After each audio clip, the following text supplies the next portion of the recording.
Welcome back to America Decides. Senate Republicans are moving to block California's vehicle standards. Those rules would phase out the sale of new gas-powered cars by 2035.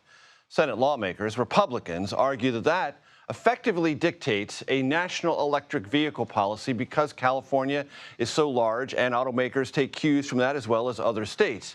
That's the argument, at least. The former chair of the California Air Resources Board, Mary Nichols, joins me now. Mary, thanks so much for joining me. The Senate Republicans are taking aim at this. What would be the impact if they succeed? Well, it'll slow down the transition, which is already pretty well underway, I think. It's a bad sign for sure that they would take up a decision by EPA and reverse it without any factual basis or hearing whatsoever, just because of pure Republican partisanship. And it's of course, sad for California because we are proud of our leadership in this transition to electric transportation, which is going on worldwide. This is not going to stop as a result of a congressional review action that may take place in the next day or so. But it will certainly be one more bad signal about how the U.S. can't seem to make a policy decision and hold on to it, even when it's something that's clearly tied into the economy and is good for the economy, good for America's standing in the world.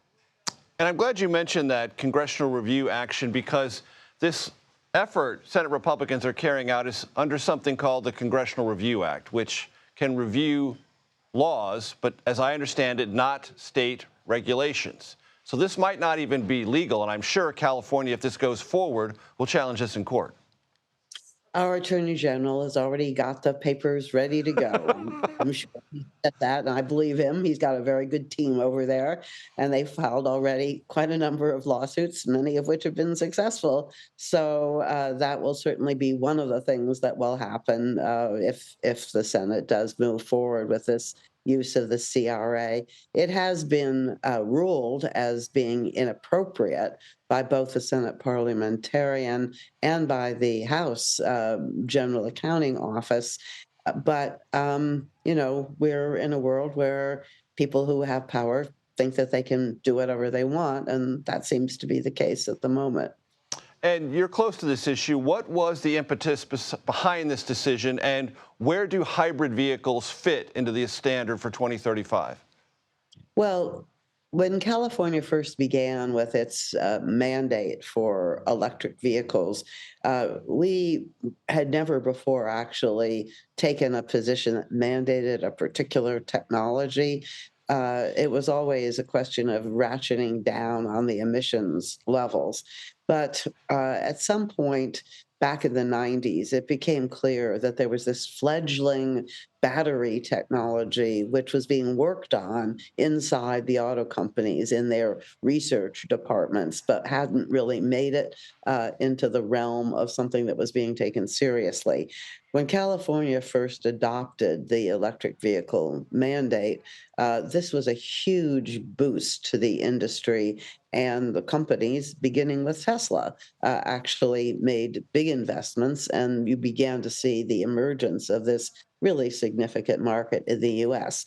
As I think you pointed out earlier, China in particular took a cue from what was going on in the U.S. They funded a whole bunch of startup companies.